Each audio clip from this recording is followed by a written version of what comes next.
Good evening, everyone, and welcome to the Ways and Means Committee meeting of Tuesday, October 20, 2020. It's 5:30 p.m., and I call this meeting to order. I'm the chair, Otis Wheeler. This meeting is being recorded by the Ways and Means Committee. If anyone else present is doing the same, please notify me at this time. Yes, Jaden Grazik. Thank you, Mr. Grazik. And Councillor Bottomley, was that recorded in the minutes? Yes, although I could use some help spelling the last name. Grazik. Yep, thank you. Very good. And as long as the ball's in your court, Councillor Bottomley, would you please take the roll? Yes, I'm Councillor Bottomley. I'm here. Councillor DeSorger, Present. Councillor Elmer, Here. Councillor Forgy, Here. and Councillor Wheeler. Here. So we have a quorum. We have no approval of minutes. We have no public hearing. We will jump into our only motion of the evening, which is to approve a prior year invoice. And I will go ahead and read that. I move that it be ordered that the Greenfield City Council approve the payment of prior year FY20 invoice for Equifax in the amount of $75 to be paid from the FY21 Parking Human Resources budget. Do I hear a second? Second, 4G. I'll second it. Thank you. So you'll see in your packet the memo from Director Gilman, which says the invoice was inadvertently overlooked and not paid on time, and that's the reason for this. Any questions from councilors?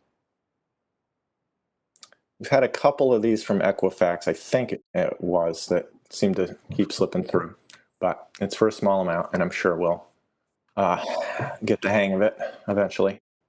Any further discussion on that? Seeing none, all those in favor, raise your hand. I see 5 hands. Opposed? Abstain? It passes unanimously. So, next on your agenda, there was a motion to appropriate $5 million for construction of a new fire station. That has been rescinded by the mayor's office, and a modified order has been submitted. It was not submitted in time for this body to deliberate on it tonight, but so any votes that we take around recommendations on the modified order will happen in November.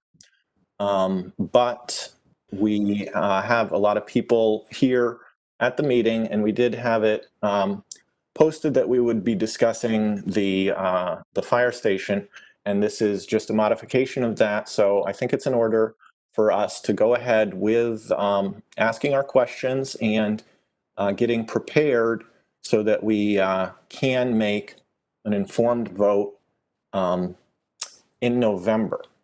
So I was told earlier this week that Neil Joyce, OPM Neil Joyce of the fire station, would be here, but that he would be late. So any questions that we have for him will, I understand, have to be saved for after 6 p.m. But we have the mayor and Director Gilman and a representative, at least one representative each from the fire station building committee, the library building committee, the fire chief. So I welcome you all, ladies and gentlemen, and thank you for coming to the meeting tonight. I do apologize to counselors that I see on the call. We won't be able to take your questions because we don't want to obtain a quorum, but thank you for signing in, and we definitely appreciate that. And I think there will be no shortage of questions tonight. So that said, I think I'm gonna take the liberty as chair to start off by just sort of laying the groundwork for the meeting tonight. I think that it's been a rocky process to get where we are. And it behooves us to acknowledge that. I think that the state of emergency created by COVID-19 caused somewhat of a communication breakdown to occur, which I think resulted in somewhat of a loss of trust between the parties. And I'm happy to say that I think that's healing, and that there's been a lot of good communication and certainly plenty of meetings recently. But there's a saying that trust leaves in buckets but returns in a trickle. And so I think that if, as counselors, we have a lot of questions, it's just because of that process of regaining trust. It's slow, but I'm confident that we're going to get there. And as chair of this meeting, I see my role to enable this body to ask the questions that will empower counselors, hopefully, to feel confident in voting for the outcome that will be best for the community. And, you know, it's not our job as counselors to be project managers. We don't want to micromanage, but to the degree that some questions tonight might stray into the weeds, or at least into the details, I hope that it will be in the interest of restoring communication and trust. So that's my long-winded introduction to the meeting and what I hope that we can accomplish tonight. And at this point, I'll shut up and let my committee members ask the first question. And when you ask a question, if you can, address it to whoever you would like to, or you think was most qualified to answer it. But if you don't address it to anyone, I will most likely punt it to the mayor, who can also make that call. So, counselors, who wants to start? Counselor DeSorger.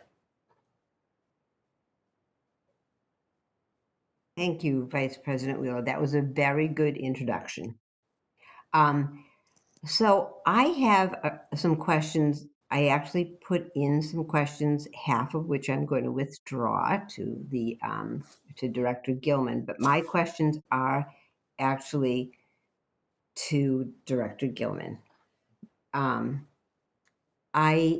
would like, the first thing, and this may be a good thing for all of us, is for you to talk about, to speak with us about the $1 million that we're talking about from the bond fund. And maybe you could just go into a little, that's my first question. Maybe you could go into a little explanation of that. And Director Gilman, before you get going, let me just say what I neglected to say, which some folks at home might not know, is that the $5 million order was rescinded by the mayor's office and replaced by a request for a $6 million appropriation, which is $5 million out of borrowing and $1 million out of bond premium. So I just wanted to mention that to lead into what Director Gilman's about to say. So the floor is yours, Liz. Thank you. First of all, I want to talk just what is bond premium and where did this come from. You have received an order for bond premium for GCET for fiber. Also, we voted some bond premium during the last capital round. So this is nothing new, but may be new to you. In 2016, Massachusetts passed the Municipal Modernization Act. And what that allowed was for when you bond for a capital project, you can receive a premium. Well, what does that mean? That means that the market rate when you bonded was higher than the stated value on your notes. And therefore, the people who are bidding on your notes are willing to pay more, and it results in a premium.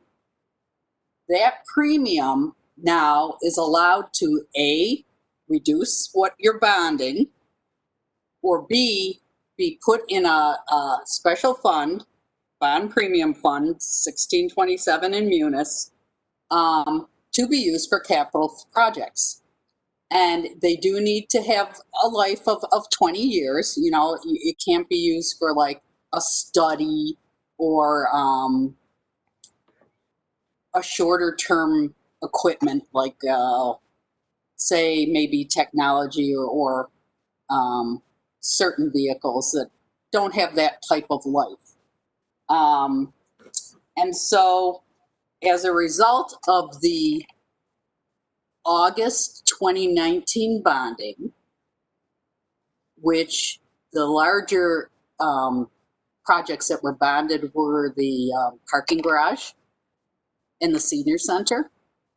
There's others, but those were the two large ones. It resulted in premium that was put in this fund. Now, the premium, when we bond, we bond many projects together.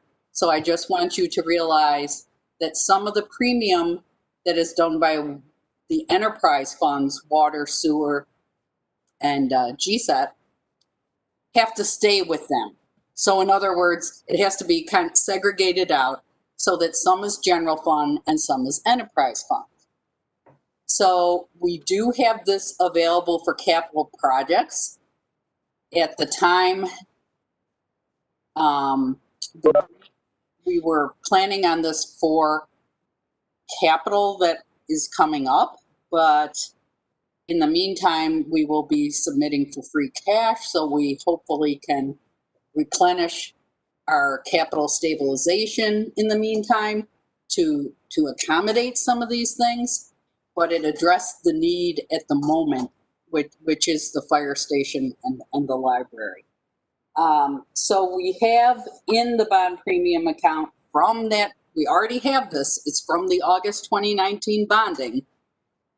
For the general fund, we have $1,083,000. So we also pay bond expenses from this account. That's how it's set up. You have legal fees, you have issuance fees. So I don't want to make it zero, so we are putting $1 million for you to approve for the fire station.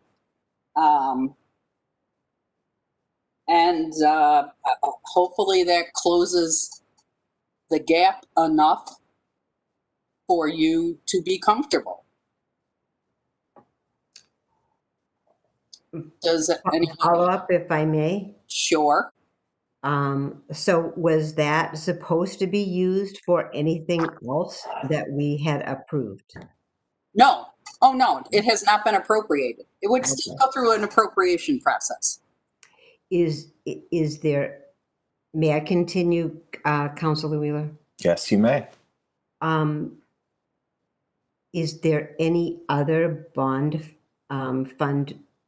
Is there any other bond fund that we have any money in that we don't know about? No. This, first of all, again, as I stated, it started in 2016. Mhm. So, and it was after the last bonding was 2016. So it was after that bonding. So that bonding didn't make it. So that had, I take that back, some smaller amounts did. So this is bond and ban. I also want to clarify that you can get premium on bans as well that goes in there. So it is one fund that I have segregated. Each time we bond, our financial advisor sends me what's called sources and uses. And it breaks out who generated the premium, like this water did this, sewer did this. And so I track that and internally on a spreadsheet and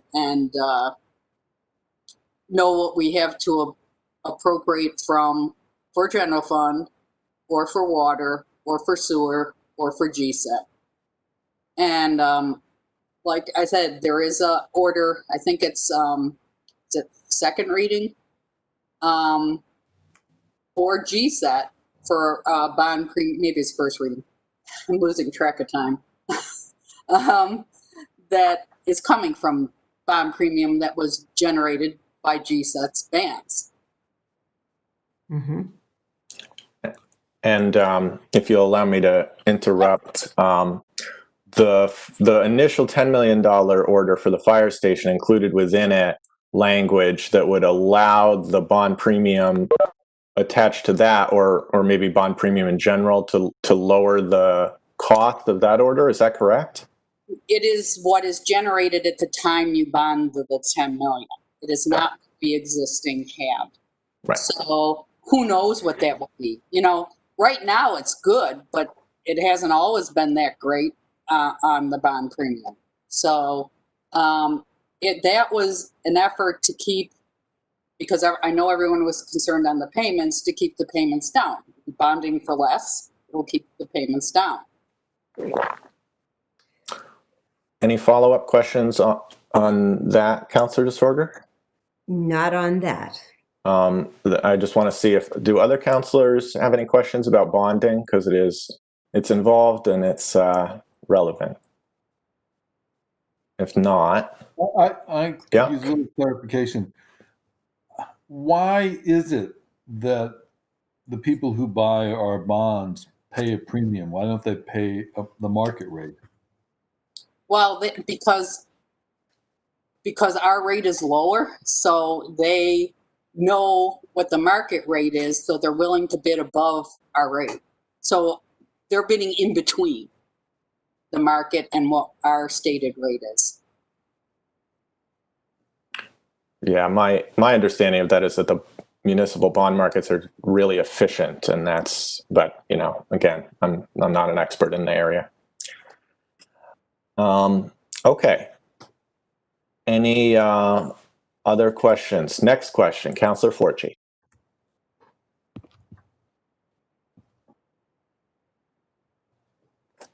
Trying to get unmuted. Am I unmuted? Yes, you are. Okay, thank you very much.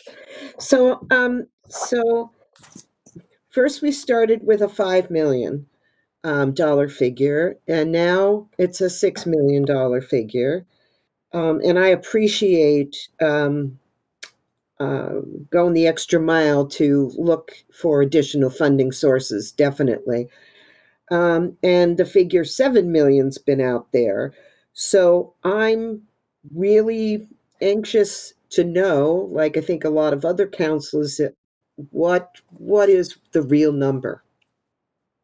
So if you don't mind me answering, you have appropriated 10 million. Mm-hmm. You have appropriated 550,000, of which less than 20,000 has been spent. It's 19,675.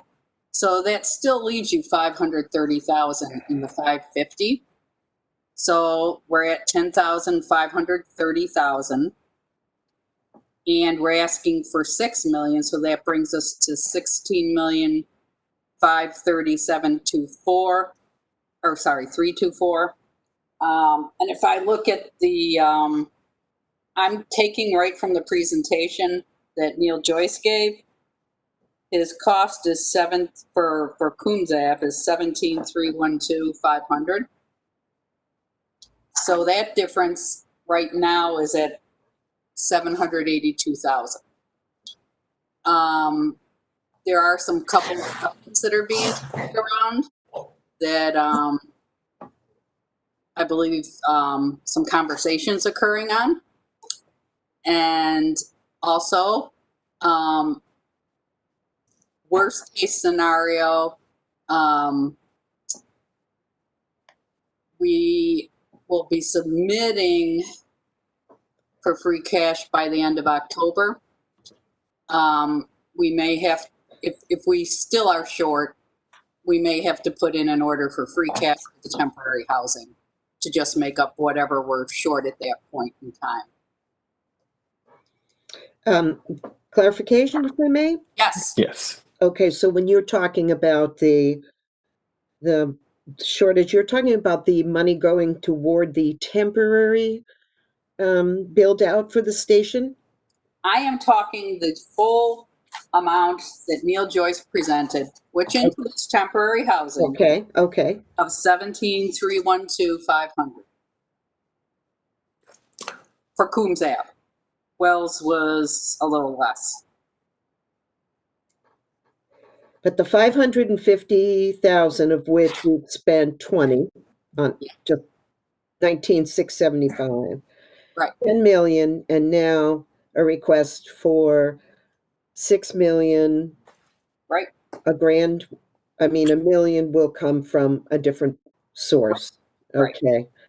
That brings us $780,000 short of the estimated cost of the project from Mr. Joyce. Correct. Thank you. Mayor Wiedegartner. And Liz can correct me if I'm wrong, but that $550,000, as I recall the order, a little bit maybe prior to my time or simultaneous with, was for the hiring of an OPM and perhaps a designer. So I guess my question directed to Liz too.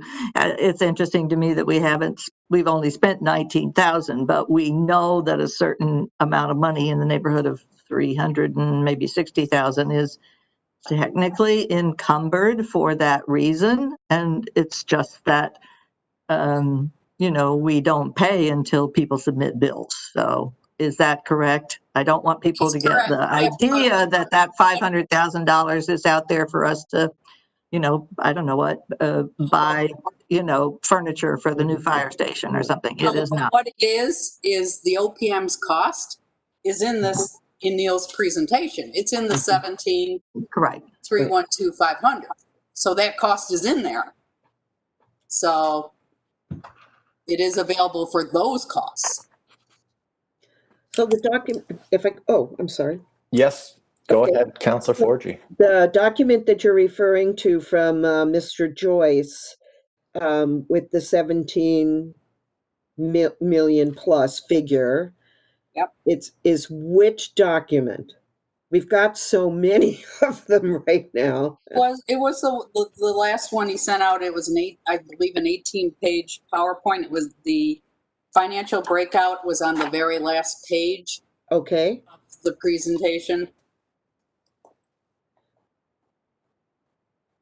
I believe it was a July 20. It could have been a little later. Maybe we did an updated version. Neil can certainly tell you when he gets on, but presentation to certainly to the full council and maybe to Ways and Means prior to that. That piece I don't recall without looking. So it's Neil teases me because I'm always waving it in front of his face. It's the one that looks like this. I don't know if you can see it or not. But okay, thank you. It was definitely shared with you. Okay. Yes, we had a special meeting just on the fire station. Yeah, actually, it was the special meeting. So whenever we had that. Okay. And this Go ahead. figure, this total figure from Mr. Joyce that seems to be what we need at this, which seems to be the figure to me anyway. That includes the purchase of land for permanent. That is correct. Okay, thank you. Okay, and I'm going to ask a follow-up question to Councilor Forgy's question, which is, so we have this difference between the amount that's being requested and our estimates of what's needed. And yes, grants may cover that. However, to confirm, the mayor's office, you would still need to come back to council for approval to actually use those grants. Am I correct?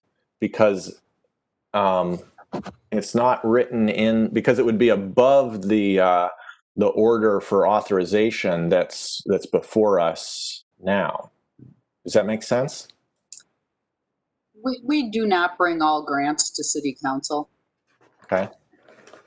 We have a CDBG department that Yeah. all don't vote on those grants. School department has grants all the time that city council does not vote on. Police department will have some smaller grants. So, you know, I think, and I, just to mention, the revised order has taken out the language in reducing the amount by grants. Right. So I just want to make you aware of that. Got it. Thank you. Councilor Forgy? Sorry, I'm sorry, Liz, you're the person of the hour here. Okay. So there was talk about the matching grant coming from the library, the State Library Board, and the 9 million that the town has to match as well. So I understand, maybe you can, okay, I understood that, for instance, if a project finished under budget, the remainder of that borrowing could be used, what I call it a tailing, but there might be another name for it, that could be used for a project of a like kind. In other words, if it came in if we finished at 8 million of our borrowing, and for the library, and there was still 1 million left over, quote unquote, left over. My question is, can it be used for a like or kind project, or do we run into an issue with the granting authority because it's a matching grant? So does every single piece of it have to go toward the library project?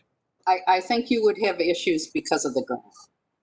In other instances, you have council has fairly often seen a repurposing of an authorization. Thank you. But those don't have grants involved.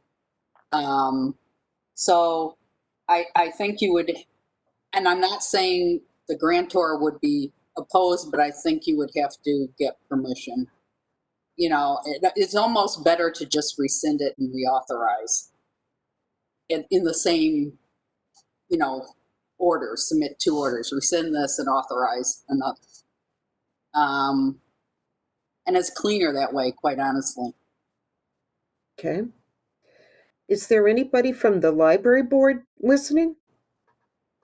Yes, my understanding is at least Ed Berlin is on the call as City of Greenfield. Yes, I am. Thank you, Ed. Hi, Ed, can I ask you a question? Sure. I would like to know how the independent fundraising is going on behalf of this library project.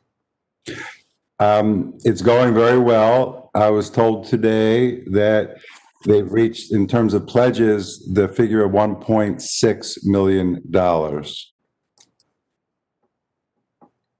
Thank you.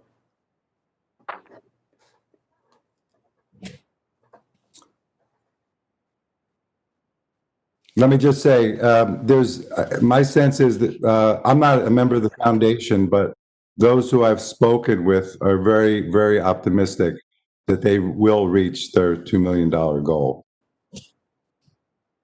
That's very good news. Thank you, Ed. Okay, further questions from councilors down that road or any other? Councilor, I'm going to go with Counselor DeSorger because it seems like maybe Counselor Elmer's having bandwidth issues. Oh, I'm hold back, on. I think. Okay. Counselor DeSorger, do you mind if we let Counselor Elmer go? Since he had, all right, the floor is yours, Bill. I'm a little fuzzy now. I don't really understand why we're using a July number when there's been so much progress in terms of design and negotiation for land and so forth. And it wasn't clear to me if we were referring to the total cost that includes the temporary and the permanent fire station. Is that what the 17 something represents? So this wasn't July. I'm not sure where that's coming from, but they did end up being able to reduce the cost of the temporary housing, if you recall, because they were going to use the Hope parking lot. So that reduced that amount. I believe it was in September when we held this meeting. I'm sorry, I don't know the exact date, but Look, I can jump in here. I found it. It's in an email that went to council on September 12th. It's titled GFD committee presentation 9/3/20, and I can share my screen if there's if people would like to see that. So we do have updated financials. I'm sure we can get more updated financials. Do we have any updates, Mayor, on negotiation or on the Maine and Coombs site? Thank you for that. I don't know what Councilor Elmer is talking about in terms of progress. Is work continuing to be done? Yes. Our Neil and Dennis Ross continuing to work on right now, just the temporary, to sharpen pencils right and left. The answer is yes. So I consider that progress. And perhaps tonight, Neil will be able to share with you some slightly updated numbers, but that 17.3125 remains the total cost for now of the project. We have not completed negotiations on the property. I only just this afternoon, reasonably later in the afternoon, received the additional information that I was looking for from the broker for that property. So that now I will discuss that tomorrow. I see Neil has joined us, Otis, in case you didn't see him. But anyway, I will, I'll discuss it with our lawyer, and perhaps we'll have some additional information in the near future on what, how negotiations are. But right now we are continuing to be in negotiations. So we're leaving for now that $900,000 figure in there, and everything that's in that sheet. And I have done as much giving you the information as I possibly can. I was asked by President Stemple to please give you a timeline as to using those costs from that presentation as to when and where we would be spending money, and the point at which, with only $10 million appropriated, we would begin to run out of money. So you have that information. And you have or should have the information from the 9/20 meeting or whatever date you gave. It's my fault, Liz, for bringing up July and August. But there have been iterations, and that's just the way these projects go. I am quite certain the library was no different. They just were not under the same microscope. Can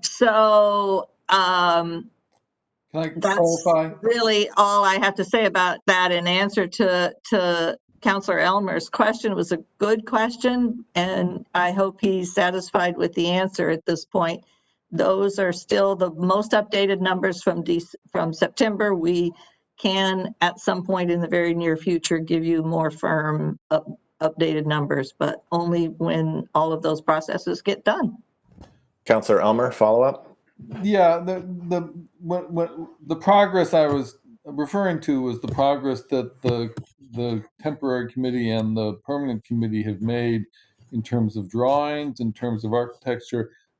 That's all since this September meeting, and I'm glad that Mr. Joyce is here, because maybe he's the guy to sort of give us a report on where we're at. You know, how far are we in the design? How close are we to putting out bids and so forth? That is, if I could speak, Otis, I'm sorry. That's correct, Counselor Elmore. And anything you've seen up till now is really very preliminary. It's conceptual to give you an idea, which I think you also requested, or some of you did, as to where we're at in the process and what is the kind and quality of the work that we're doing. So it was not intended to be the final end all, the way it's going to be. So I'll jump in here to say, I mean, I think my understanding is until we lock down permanent location, these numbers are still, they're not going to be sticky. They're still going to be a little slippery. But since Neil Joyce has joined us, and welcome and thank you for coming, Mr. Joyce. I know you're coming from another meeting, but I will throw it over to you now to just ask you the question that Counselor Elmer asked, which was that is this bottom line number that you provided in a presentation about a month ago for a single story Main Street and Coombs option of $17,312,000, and that's with temporary. Is that still that the number on the table? Nothing that you found out about the Hope Street lot has changed that or anything like that? No, and just before I delve into the question, I do just want to thank the council and the committee for their patience with me tonight. I'm sorry I had another commitment, but very appreciative of the late start. So in terms of the question, yeah, the 17.3 million is still our best guess based on what we know now. The biggest questions, at least in my mind, that still remain is what we don't know. And what we don't know is what is waiting for us at Main and Coombs or any other site that comes our way. We have begun to do some investigative work on Hope and Prospect. We've been working with Marlo Warner and Paul Raskovich at the DPW to work on utility connections and start to flesh out the drawings and the schematics that we've been working on. We are anticipating going out for bids on the modular buildings that would be needed at that site for the temporary station. Our target date right now is December.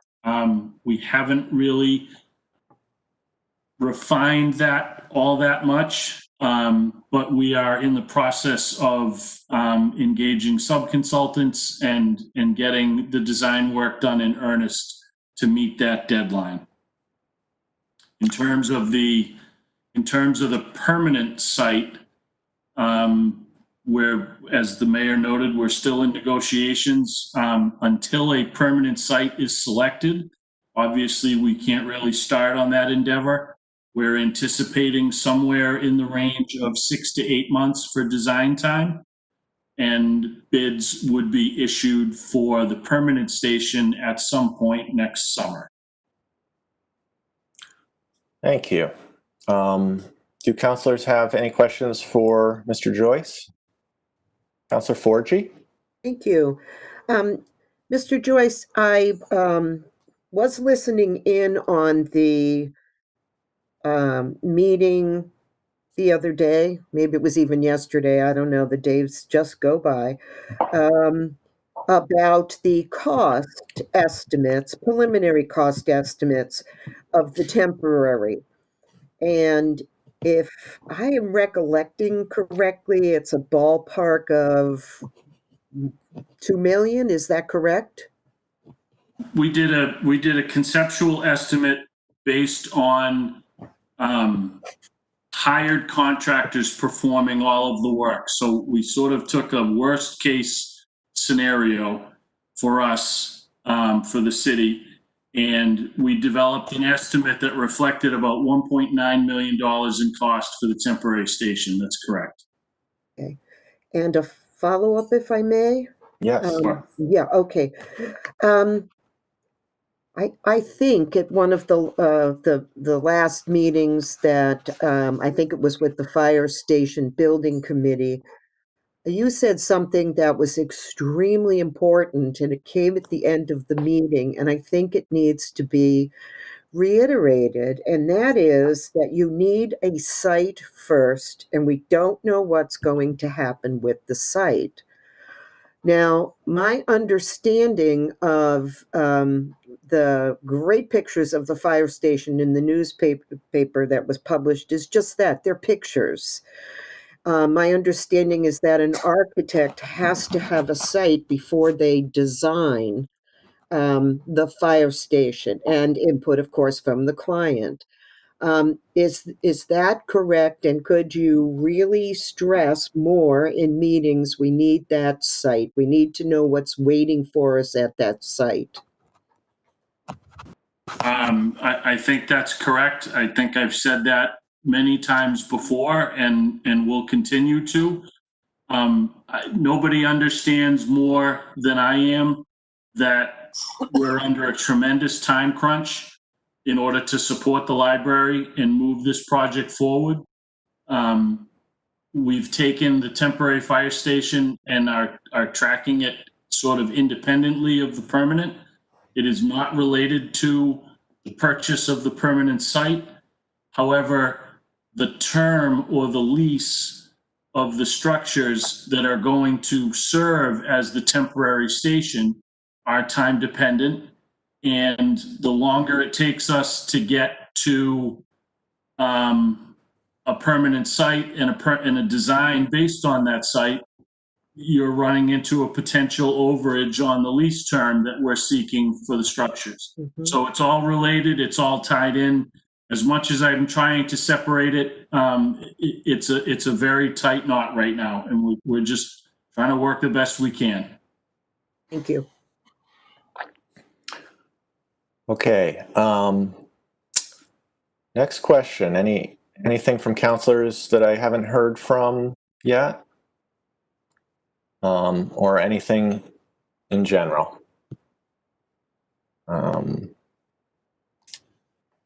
Let's see. Yeah, sorry. Go. No. Counselor Bottomley and then Elmer. Counselor Bottomley. I had a question for Director Gilman. I was wondering, have you identified any possible sources for grants for that $780,000?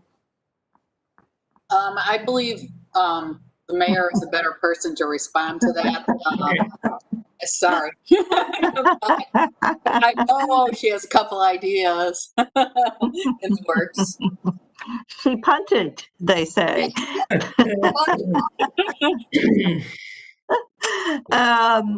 It's all fair. Yes, we are working with, yes and no, let me put it that way. We are working with MJ on the possibility of using CDBG funding. It appears that any manner in which we could use that CDBG funding really is later on in this project and may, because of that, so acquisition, demolition, those kinds of things, because of that may render it not really an option, but you don't know till you start exploring. With regard to other options at this time, there is certainly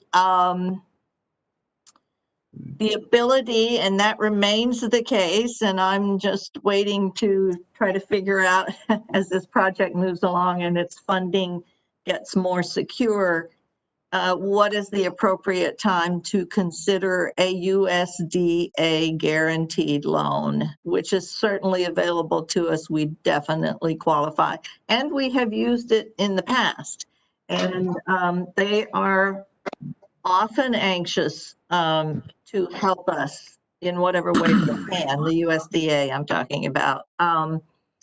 Turns out the Congressman McGovern sits on the Agricultural Committee, so let me say that for whatever it's worth. Somebody needs to close their mic. Muted. Okay, I think that's better. Yeah, it is. Those are the options.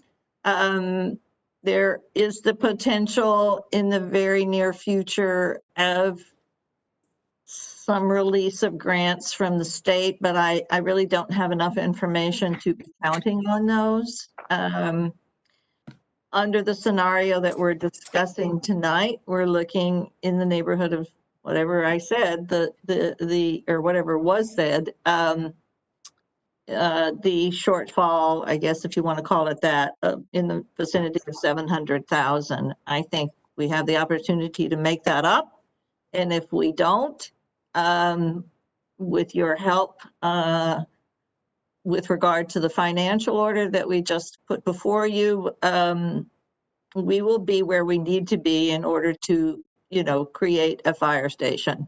The longer we wait, the more expensive it gets. Thank you. Okay. Thank you, Mayor. And I'm going to talk through this a little bit since I think it behooves us to really understand the different directions that it could go. So we have this, what we're calling a deficit or a difference identified, potential deficit.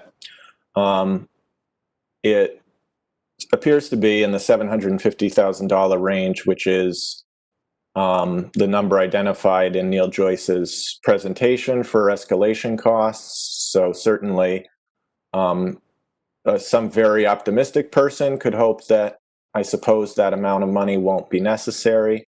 But if it is, let's talk out the potential ways forward. If that amount is necessary and no grants are received, then the options would be to either come back to the council yet again or to reduce essentially the square footage or value engineer the fire station. Is that a good basic summary, Mayor?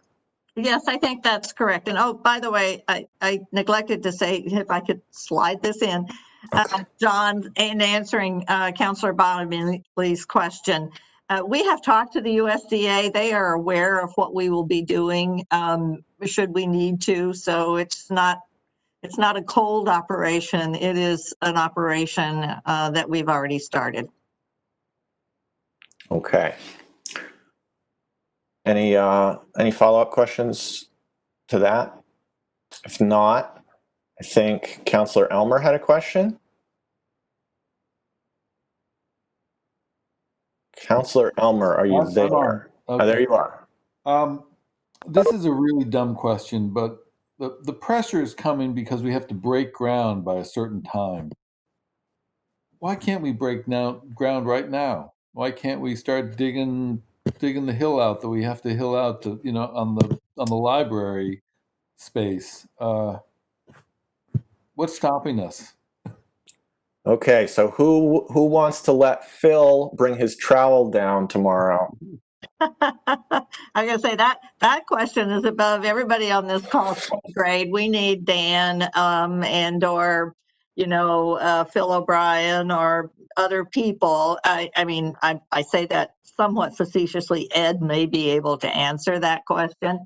Yeah, I don't think the project is quite there yet. So and besides that, we use that as a parking lot for the city, and it does generate revenue and will until the day that, and you should be thankful for that, and will until the day that we deem that it cannot be used anymore, which will be sometime in the spring or late midsummer. follow up. Yes. The with all due respect, the revenue from a city parking lot shouldn't be determinative. But You'd be surprised. I would like to hear, we've got the head of the library committee and the head of the fire station committee on the line. I would like to hear from Ed what's stopping us from doing a little work so that we can say we're breaking ground. And David Singer, perhaps he could talk about how he sees these two things working. Sorry, I have a piece of chocolate in my mouth. What I can say is that, yes, we could break ground by April 21st and then do it in a way that would comply with our grant. But breaking ground is really less the issue than actually beginning to build the library. And once we get behind the actual building of a couple to 3 months, then we're going to have some problems with the MBLC, and we're also going to have problems with the cost of the building is going to go up. So, Councilor Elmer, you're right. We could, quote unquote, break ground, but the issue for us is more than that. It's really actually building the building in earnest. Can I explain why I'm asking? Yeah. Because we're all getting letters pro and con the library. And one of the questions that comes up is, how can we possibly start this if we don't know for sure that we can get the extension that we need? And I just can't tell how serious, what do we say to our constituents who are genuinely confused and thinking that maybe we're starting down something that the state's going to pull the rug out from under us? As long as we start building the building in earnest, hopefully by the end of June, we won't have any problems at all. As we start going through the summer, the pressure increases. So the state wants us to build this building. And at our last meeting, our representative spoke and said that if it's a matter of months, she didn't think it would be an issue.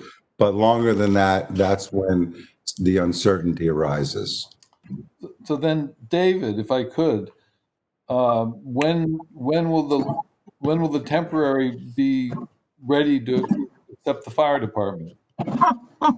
Actually, a Neil question. That's really not my. Yeah, thank you for asking me that question. I thank you. I appreciate that. But I can, before I defer, I can say this, that if we look at this in the most optimistic way, which is what I'm hoping all of us will do, and what we're trying to do is we're trying to plan parallel to all these issues about building the fire station, getting the temporary fire station on Hope Street by the beginning of July. And so that committee is set up to get estimates. It's set up to go forward. It's set up to start spending money. It's set up to set that up. At the same time, we're asking you to consider a request for $6 million, which is in addition to the $10,500,000 that's already been appropriated. And we're off now by $730,000. So at this point in time, I would say that we've moved pretty far on both fronts, and that for the library to be on track, it needs us to be gone. We're moving now to be gone. We need your help in funding, and we're almost at the point where either we're going to ask you for that additional $730,000, which means that the mayor would again need to change her order, or we're going to find a way to get that money. And one of the ways is by partnership, by forming an alliance with the library. The library has money from their foundation that Ed spoke of that can offset their $10 million funding. And there might be other ways in which the library can help us. So if we're down to $730,000, I'm feeling pretty good that we've done on our end what we need to do to provide you with the information to go forward to appropriate what we're asking you to do. As far as constituents, what was the question again, Phil? Well, we've got people are worried. We've got a timing issue. Yeah, but I think, I'm sorry, okay, the timing, I think if the more that we, I mean this just as a citizen, I'm not being facetious. The more that we all move ahead and we do it quickly and thoughtfully, which I think this group can do, the more likely it is that the temporary fire station will be ready by July 1st or thereabouts, and the library won't have to go and ask for an extension. And I understand the counselors feeling a lack of trust or feeling getting pressure from constituents and having to make a tough decision, etc.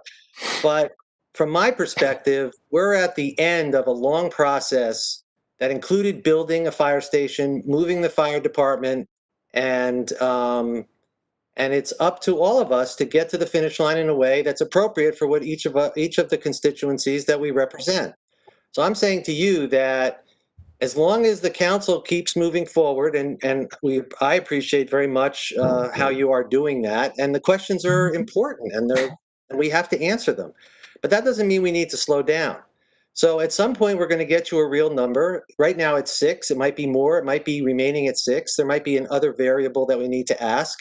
At some point, we're going to ask you to do a first reading. At some point, we're going to ask you to meet and take a vote.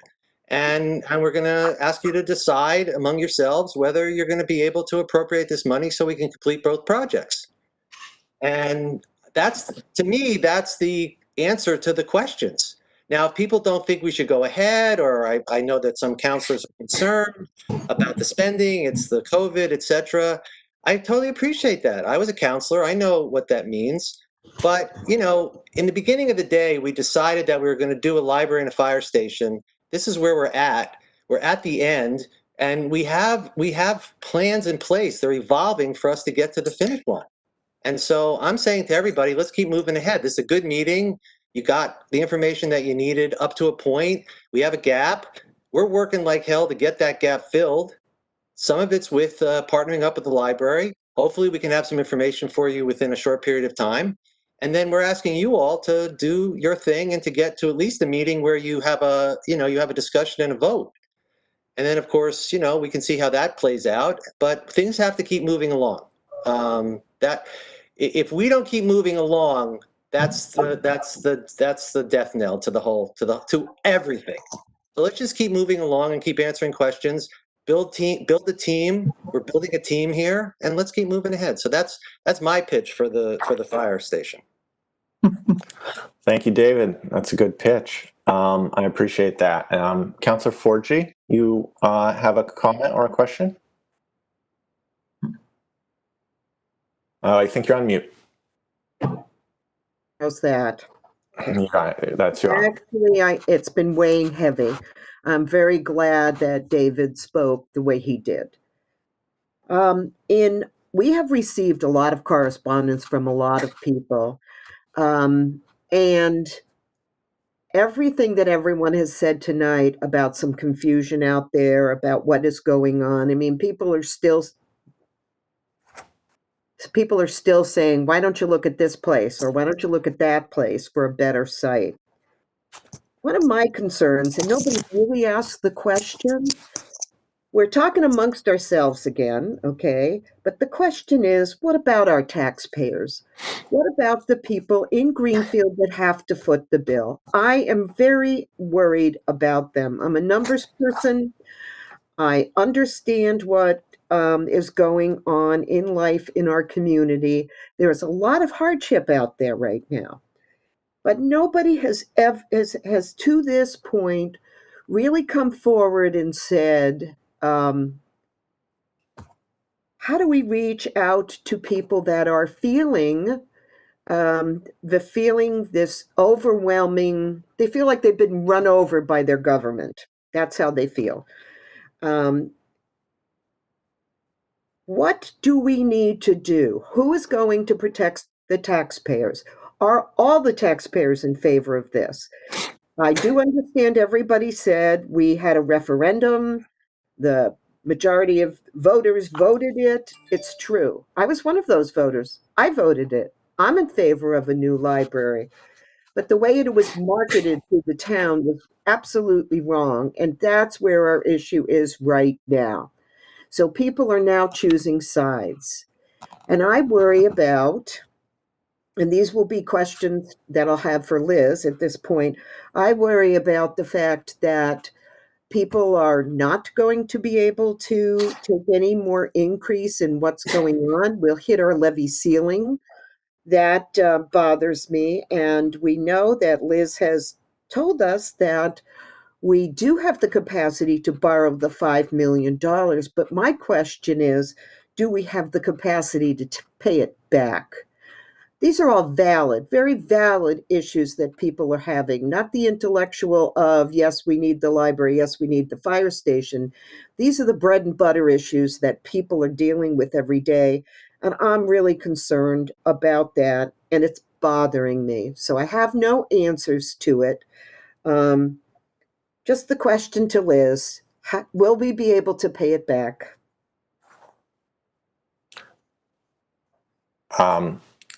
I think you're on mute, Liz. Sorry.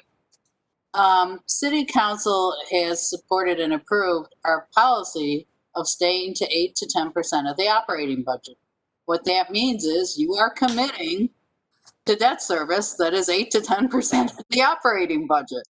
Right. So this falls within that. So you're either committing to that or you're not. Does that mean that something else doesn't come in some year that's higher and you're shifting, you're deciding not to fund something over something else? Maybe. But who has a crystal ball? Who knows what, 10 years down the road's going to look like? But you have this commitment of staying to 8 to 10% of the operating budget.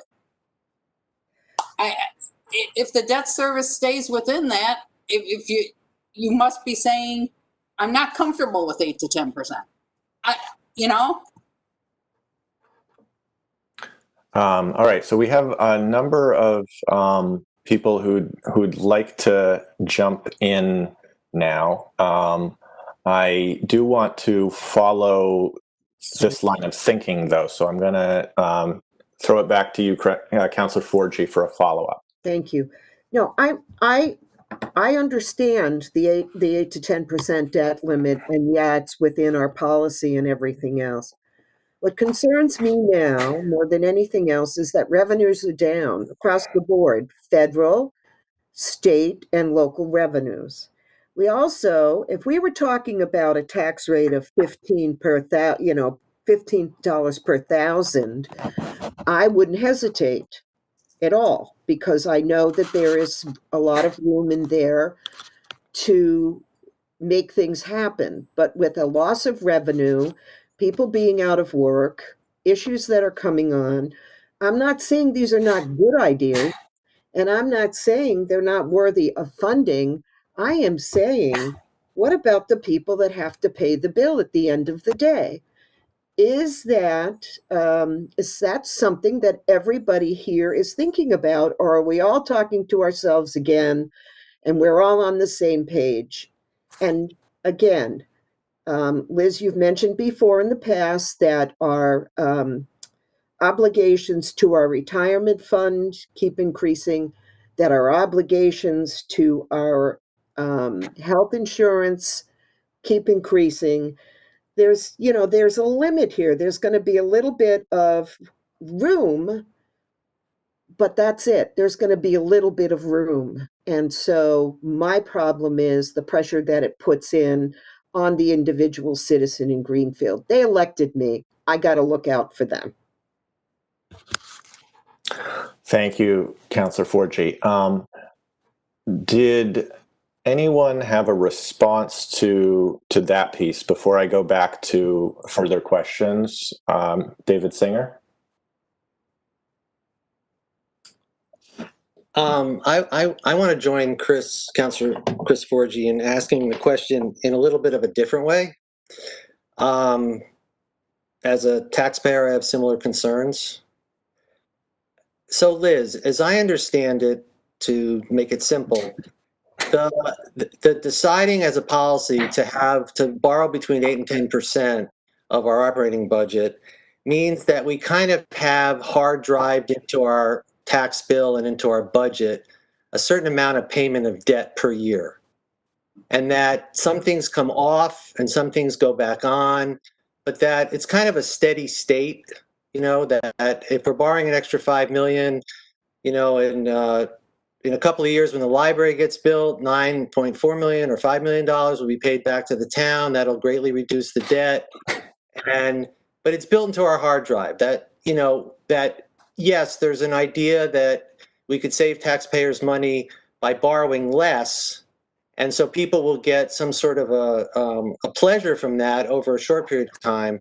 But as we go into the long periods of time, deferred maintenance or not building projects in the year 2020 versus building it in 2030 means that at the end, we're going to get really harmed about how we make our decisions. So my understanding was that this policy was a buffer to the taxpayer, that if we're borrowing at a certain rate, the taxpayer knows that we're going to stay within that rate, and that's hard driven into our taxes.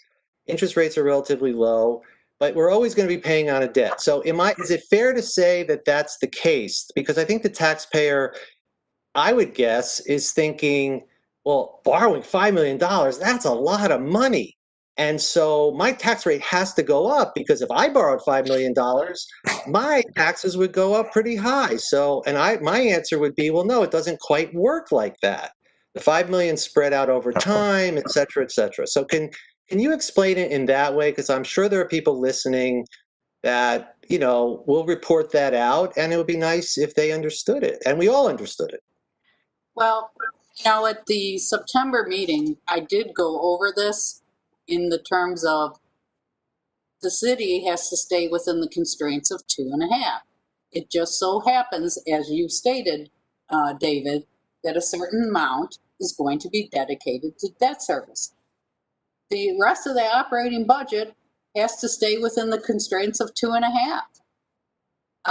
So, the other thing I will also reinforce as well is ignoring maintenance costs you more in the long run. And by not taking care of things, or in this instance, escalation costs, in the end, you pay more. You do. I've been at many institutions and organizations that are crumbling, are under the amount of deferred maintenance they have to do because they've ignored it. So the answer is not to just do any capital and not do any maintenance. So again, from the rating agency standpoint as well, they also like to see you maintain that steady level, that 8 to 10% of the operating budget. And I talked a little bit at that meeting about what it means is that you as a council and the mayor, as mayor of the city, when you put forth a budget, you're saying these are our priorities, and you vote on them. And we are saying that 8 to 10% of our budget is a priority to debt service, that we are going to maintain things. So will other costs come along? Yes. Could state aid increase? Yes. Could state aid decrease? I've seen in the course of my career, I've seen it go every which way, you know? So I think that the idea that this is addition, people cannot, they need help with understanding it's within the constraints of 2.5. It's within the operating budget. It's not like the high school. It's not a debt exclusion as an additional tax. And maybe you make that differentiation, you know? This isn't a debt exclusion. It's not on top of. Right. Thank you, Director Gilman. I think it's important to have this discussion so that we all know where we stand. And there were debt projections that Director Gilman sent out to council. I think probably also in don't know, August or September, maybe. And our total debt as a percentage of the operating budget right now is below our guidance. We're either in the 5.6, I think, last year, and 7% this year. And so, as chair of Capital Committee, we do take these questions into consideration for the very long term. So when there's a somewhat unforeseen cost escalation, like we're seeing with the fire station, that to me doesn't, thinking in terms of the Capital Committee, that won't manifest as a huge tax increase. What that means is that needs to be factored into the long-term borrowing and debt and capital picture of the city. And as I think the mayor stated in a memo, at least one memo, it probably means that the police station, a new police station, is not really feasible within the next decade. So, you know, we are aware of these numbers. These numbers are not jumping around. We have a lot of detail, but it's absolutely worthwhile for us to talk them out. Now, I know I had a number of names in the chat, and I didn't get to everyone. I am going to go back to Councilor DeSorger for a question, but well, actually, I will go to you now. Councilor DeSorger, was that about this line of thinking? Because I want to kind of follow this to the end before we move on. I can speak to where we are right now. I have Go ahead. things that I wanted to say, but It's your chance. okay. So we're talking about one part of what DOR will tell us to do to stay within a certain percent of borrowing. How are we with our stabilization? We're supposed to be 3 to 5% with there. Are we there right now? Because I know that affects our bond rating also. Good question.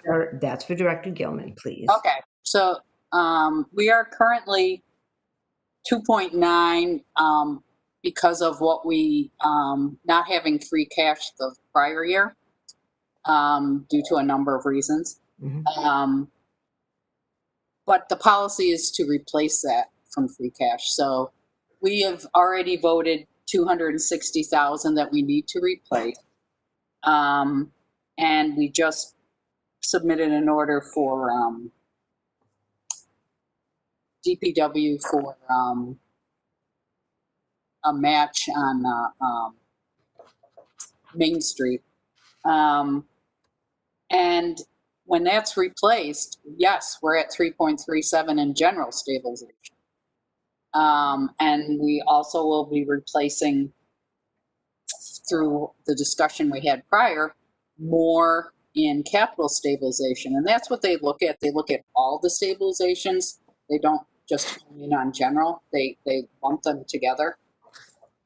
So in my best world, great finances, I would like to see us up at 3 million, you know, but I am adamant that it at least needs to be 2, and we will be there. We will be above that. when we replace what we've taken out. So the other thing I would want to talk to is a good move that was made on doing the OPEB stabilization, because believe it or not, it has done very well. Last year, the one portion of cannabis revenue that was voted brought in 162,000, and we've brought in another, I'll say another 17,000 thus far this year. So that fund goes toward those retirement costs that Councilor DeSorger was speaking about, not the pension, but the health insurance benefits. I also do advocate for doing another stabilization for the pension. We'll see how well we do with free cash. There will be multiple competing needs, but I do think that we actually have managed the revenue reduction and our balances and stabilization very well through this whole COVID pandemic. I do not have any news, and I'm actively looking all the time on the outlook for 22. But again, I keep hearing the state saying that they saw better than they thought they would realize on revenues. So they were predicting a more dire situation. So we'll see. We received a revised governor's budget, which is exactly in line with what I gave you for a budget reduction vote. Well, the final cherry sheet generally gets larger, but hopefully is minimally that, the revised governors. And we've dealt with it and submitted a budget reduction to deal with it. So we just had an order to reduce our own budget by $370,000 That's correct. due to shortfalls just on our end. No, No? no. Okay. If you look at the information that was provided with that, it's due to a reduction in state aid and an increase in the cherry sheet assessments. That's what it's due to. We are already accommodating these reductions with this vote. All right. And there was a reduction of $25,000 from stabilization from that, but you're still satisfied that we're within where we should be with stabilization. Yeah, the 25,000 was, or 21,000 was from capital stabilization, and it did. With that taken out, we're still at 2.99 or whatever. We're just under 3. When we replace at least the 260,000 we've taken out, we will be at 3.37. So I'm confident we will do that. I'm confident the council will support doing that, as it is our policy to replace anything we take out. Very good. So I have very similar concerns to what Councilor Forgy said. And I feel as if what David Singer said about us being at the end of the project, I feel like we are at the end of one project and that we are at the beginning of another, and that we're not quite sure exactly where we are. And I wanted to know what, I have been listening to all of these meetings, and despite the $17 million figure that we're having, I'm concerned that it might be a little higher than that. And I wanted to know from Director Gilman, what do you think is the most that we could possibly borrow? Are we at 5 million because a bond rating would change if we borrowed more than that? Do you have any concerns about where we are with our borrowing? We're managing it, and that's why we're asking for 5 million. When we get to be able to reduce the authorization for the library, but we can't do that until it's complete, we're in good shape. So what we're doing right now is managing the next 4 years of regular capital and maintaining, because you're right, you don't want to go to the max on your credit card. You don't want to go right up to the limit, you know? So you need to maintain a comfortable distance. And so that is why you're only seeing the 5 million until we can get through the library rescission. And that's a much different picture, a much more comfortable place on the debt limit. So again, and that was the whole purpose of presenting you the debt schedules, is that you could see that, yes, we're anticipating over 2 years authorizing another 4 million in capital, or another 3.8 million in the subsequent 8 years, you know?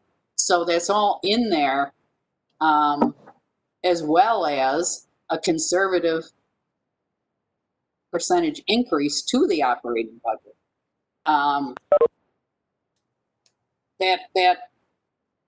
And we still stay within 8 to 10%. Okay, thank you. Thank Well, you. Can I finish? Can I ask one other question, Councilor Wheeler? Do you mind holding it for just a moment, Councilor DeSorger? We're going to go to Councilor Elmer and then come back to David Singer. Councilor Elmer, you have the floor. Thank you. I was just going to take another crack at answering the voters who say, how can you know, if you borrowed $5 million, that's going to come out of my taxes. The way I think of it is the bonds are moving on one train track and the taxes move on another.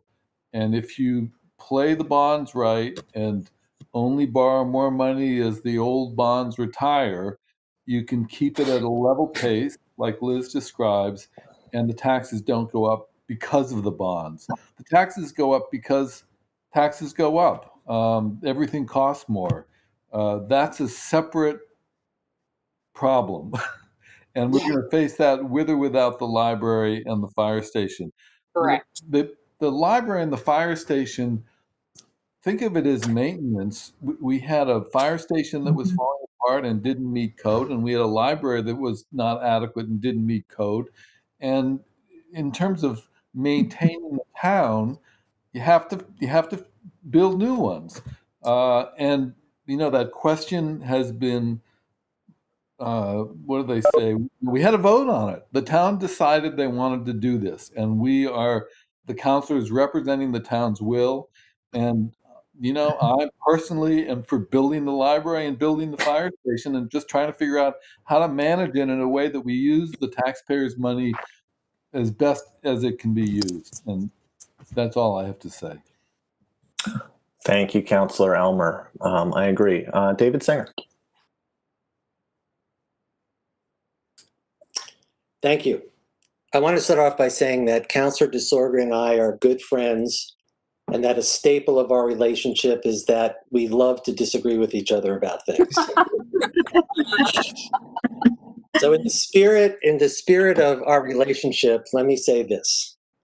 We are not at the beginning. Let me give you a historical perspective, please. For 5 years, simultaneous with the library getting their act together, the Public Safety Commission tried to put together a package that they ultimately presented to the City Council a year before the library came before it, talking about a lease, purchase, whatever it was, that the City Council flatly voted down. I'm not saying it was a good or bad project, that they should or shouldn't have, but so here you are, you're working 5 years, you come before the City Council, shot down. So now they have to go back to square two.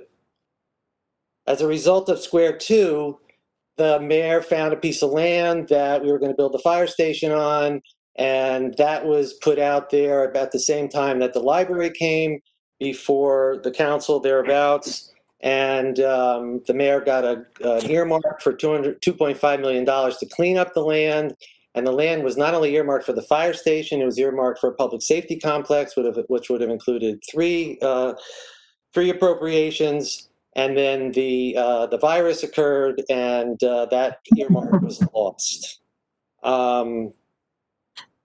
The At the same time that the library was being considered and a petition was filed to go to a referendum, the mayor asked the city council to appropriate money to begin exploring the fire station at the same time that the library was being explored. And the city council said no, they would not appropriate money for the fire station until the vote occurred in November of 2019, which, by the way, is not even a year ago.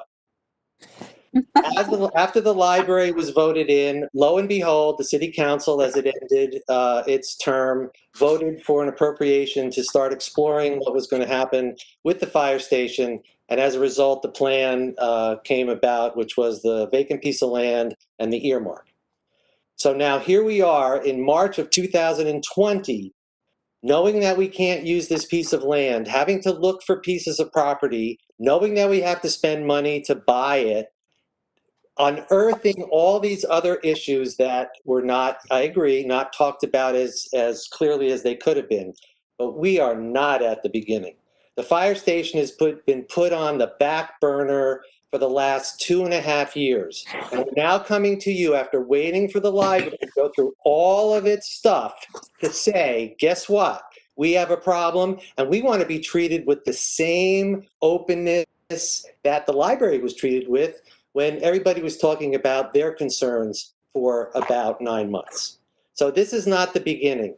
It may not be the end, maybe I was hyperbolic, but it's certainly the middle.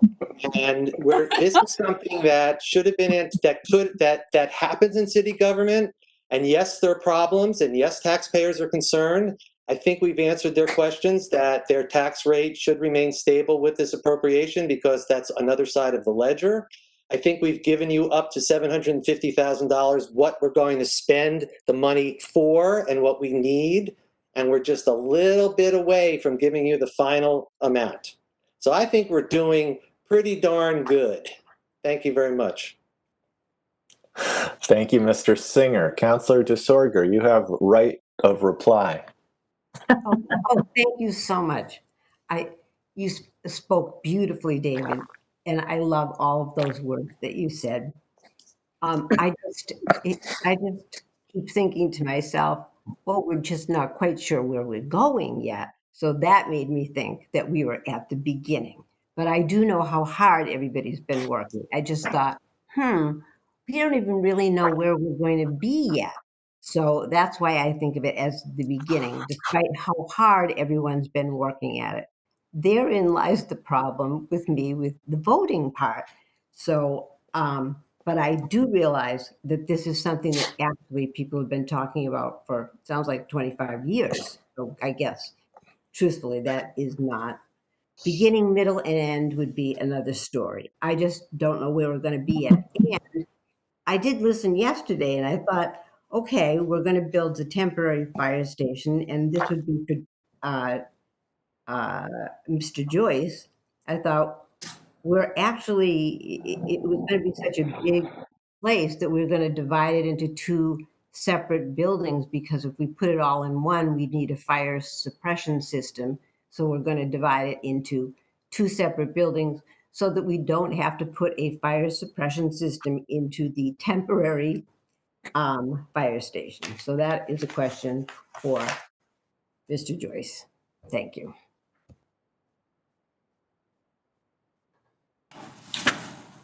Counselor, I have to apologize. Could you summarize the question so I know what I'm trying to answer? I apologize. Okay. Yesterday, I believe that you said to save money, we are going to make we're going to have 2 separate buildings so that we don't have to put a fire suppression system in. Is that correct? That is a correct statement, yes. Okay. That's all. Okay. Quickly, I'm going to throw it to Chief Strachan. Did you want to speak on this, Chief? I did. I think the more important issue with with dividing it into 2 different structures for the apparatus bay is the parking lots as is will not fit one bay that would fit everything. And so that's why it's being divided in 2. The suppression system's secondary to that. Thanks, Chief. I'm gonna throw it to President Stemple now.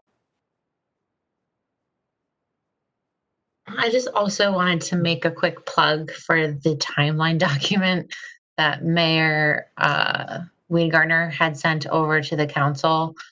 It is a very clear timeline of where we've been and where we're going with, I would say, estimations for our appropriations for each step of the way. And I want to give a kudos to the mayor's office and to Mr. Joyce for creating that for us. If you haven't seen it yet, it was sent to us on October 9th. I would forward it out, but I don't want to break open meeting law. So if you just search your inbox for whatever you received from the mayor's office, probably forwarded from Tammy on October 9th. It's a really helpful backdrop. I've been using that document to follow along. And so we can kind of, we do know where we're going and we do know where we've been, but all these questions that we're asking are nice additions to what's been laid out in front of us. I just want to make a quick plug for that. Thanks, President Stemple. Okay. All right. Somehow we got through the backlog of questions there. I'm sure there's more. Who has other questions? Or maybe we're making progress here. I know we're making progress. The question for the subcommittee here is, do you have the information that you need to vote in November? I know we don't have all the information that we want. It would be great if, you know, negotiations were finished on a site for the permanent station by then. But if not, are there any further questions that you'd like to ask tonight or in the next month? My question, which I think I'll address to the mayor, is if there is a need to kind of bump up this timeline and move things as quickly as possible, will you be considering calling a special meeting to hold a first reading on the appropriation order that we're talking about? Because I don't believe it actually ended up making it into the posting for tomorrow night. Mm-hmm. I'm going to say anything is possible. At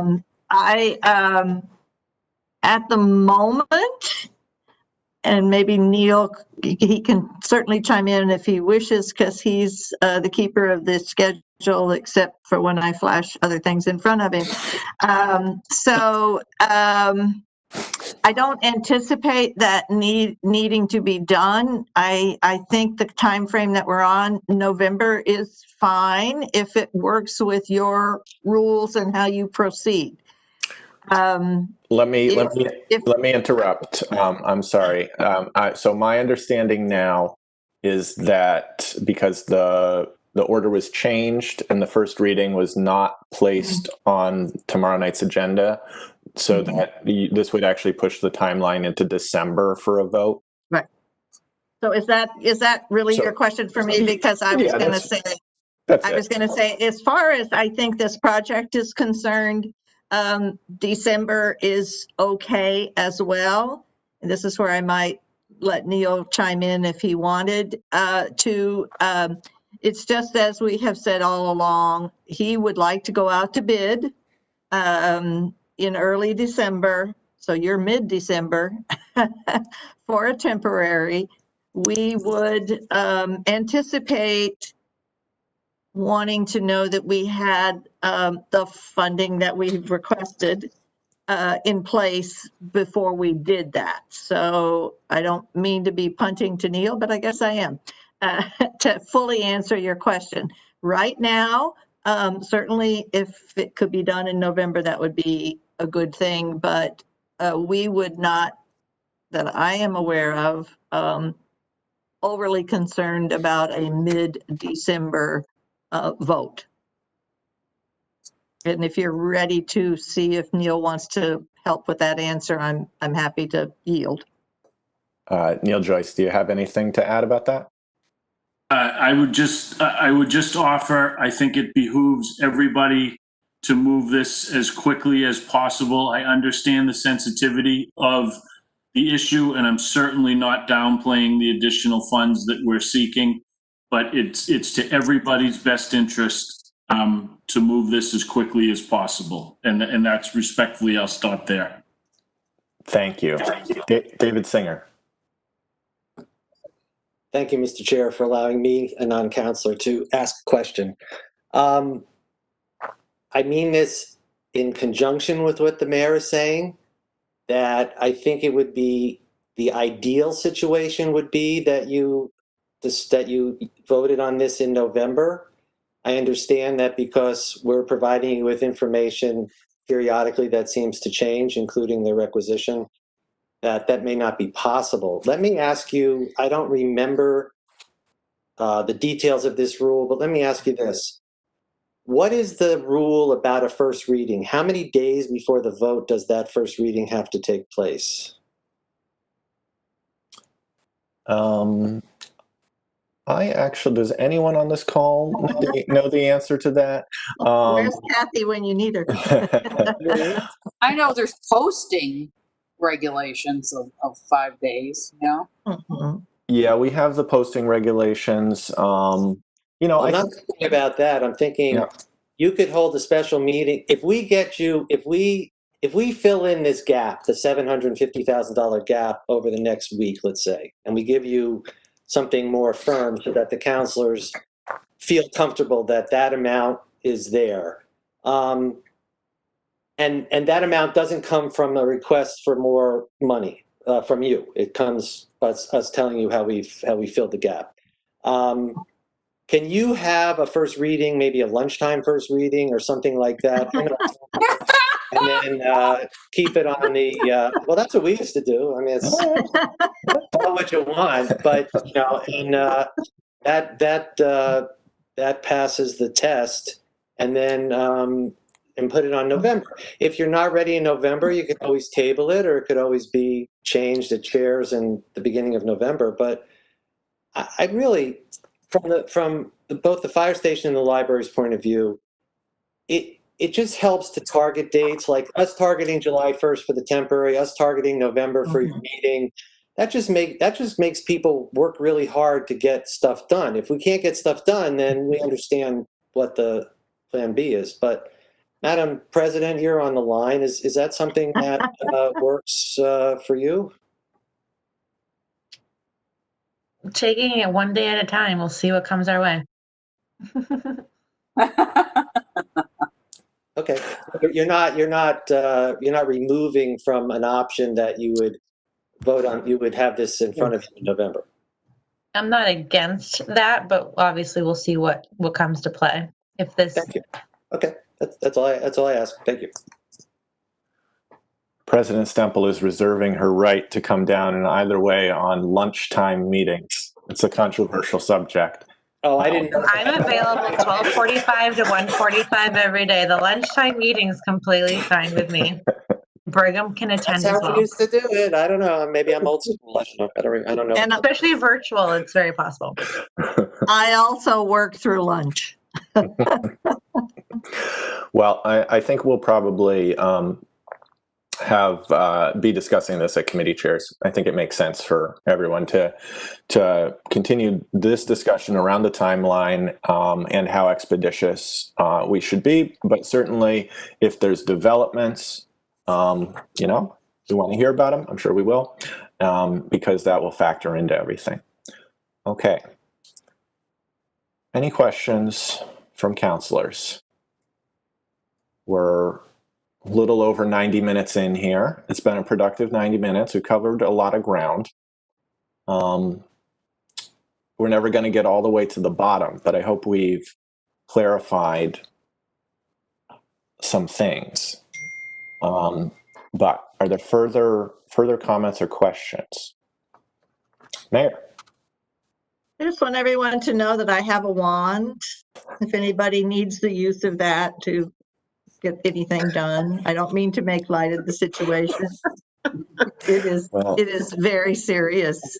And the wand's actually intended to be used for the Halloween celebration for the city. But it's to let you all know that we are completely and totally serious here. Every single person on that building committee, whether it's temporary or permanent, pays taxes in this city. We share the same concerns as Councillor DeSorger and the same concerns as Councillor Forgy. And we would not present something to you that we didn't think was absolutely necessary and could be affordable. It means, as I think Director Gilman put it to you, it means that but we knew this anyway, would, we'll engage in belt tightening for a couple of years, but I can't think of any better reason to do it. thank you, Mayor. And keep that magic wand in your back pocket. Okay. Any more questions tonight? I just want to quickly address and thank both the mayor's office and the building committees for being so forthright with information. I know that there's been some times where my requests for information may have seemed like a secondary project to what you were already working on, especially this magical timeline that I was talking about and I'm so in love with.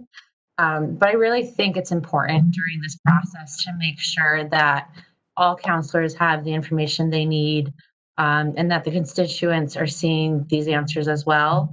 I myself have been receiving, and I'm sure all counselors have been receiving emails from constituents daily, many, probably 10s, 20s, 30s, 40s, 50s. I want to make it very clear that the role that we play here is information gathering. And I want to just reinstate that there's I'd like to think that no one here is trying to block a project. We're just trying to get information so that we can make the best possible decision for the city when it does come time to vote. And so I just want to reiterate my thank you for all of you for being so forthcoming with information when we ask for it. I think it's been a really great effort on all fronts. And it's been transparent, it's been open. And I can't thank you enough for just giving us the information we need to make this very important decision. Thank you, President Stemple. So with that, I think we've concluded our discussion for the evening. Councilors expect to be voting on this in November or December.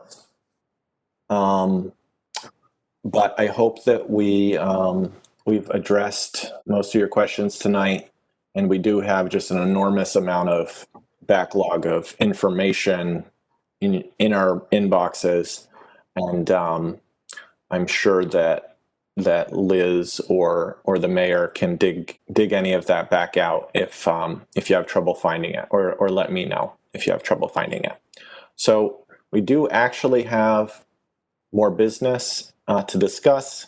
It's not very exciting, but if I can get back to, let's see if I can get back to the Ways and Means agenda here. We do have first readings. So does anyone have their agenda open who would like to read a first reading?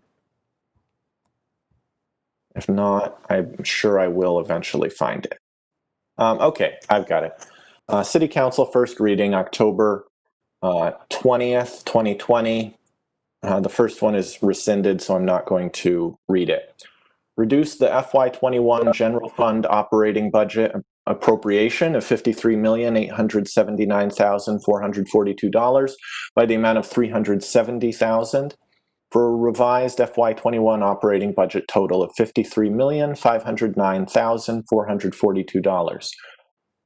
Authorize increase Fund 1585 Ambulance Revolving Fund spending limit $40,000 for a revised spending limit of $120,000 for the fiscal year 2021. Appropriate $32,423 for GSET fiber and equipment. Appropriate $42,900 from the General Stabilization Fund for the appraisal of right-of-ways along Wisdom Way. That does it for first readings. I'm sorry I didn't thank everyone that was on the call for before I realized I should have known that everyone would jump off as soon as I went into first readings. But to those of you still here, thank you for sticking this one out. It's been a long one, but we do appreciate it. Is there any other business? Councillor Forgy. Thank you. Can you hear me? Yes. Okay, thank you. So we had a really great discussion this evening, and we have a council meeting tomorrow. Will all of this be brought out to the full council, and will we have another round of discussions like we've had this evening? Well, that's a great question. I think our hope in discussing this process at committee chairs was that councilors would jump on this meeting, like many of them did, and ask most of their questions there. Because at the time, we thought we would have a very full agenda at the council meeting. Now, as it turned out, we don't have a full agenda, but neither do we have this order before us tomorrow. So from my standpoint, the discussion, any discussion around it would happen during communications with the mayor and the city hall. And certainly there's nothing stopping us from continuing that discussion tomorrow. But I don't believe there's anywhere in the agenda set for an express amount of time. Yeah. What if I could? Is the council president still online? I believe she hopped off. Okay. So my question would be, is it an appropriate place to bring up discussion under new business or old business? My standpoint generally is that reasonably anticipated items should be posted. And so I don't believe that we would be able to have a substantive back and forth amongst councilors tomorrow night. And now that would be, I don't mean to speak for President Stemple, but that if I were chairing the meeting, that would be my interpretation of things. Now that said, 3 councilors or President Stemple or the mayor could call a special meeting for this first reading. And if that were to happen, that could be an appropriate place to post discussion. And at that point, you could have a discussion between the councilors. I guess that's my interpretation. Another question. Sure. Do we have to have a public hearing on this money piece? No. Well, actually, I don't want to. I would probably punt that to Kathy if she were here. I think the public hearing is part of the second reading, and so that would happen at the second meeting, and probably it would happen prior to our vote, whether it's in November or December. It would happen at that same meeting. I'm just, please understand, I am just concerned that councilors that have not watched this meeting this evening are missing a great deal of information. And just the debate itself, just the back and forth, it speaks volumes. And I would hate for people to not be not be, that the information that we've all shared here tonight would not be made available to them. I realize people have to take responsibility for themselves, but I still feel there should be a large group discussion on council. Yes, I hear that, and I know that there will be, and it may be that it's the night of the vote, but I think that it will happen. Anyone else? Okay. In that case, the next meeting of Ways and Means is scheduled for November 17th, 2020 at 5:30 p.m. Via WebEx. I'll now hear a motion to adjourn. So moved, Elmer. Moved by Elmer. Is there a second?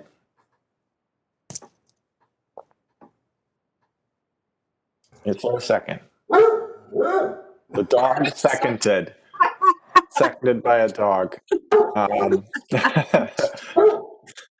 Wants his dinner.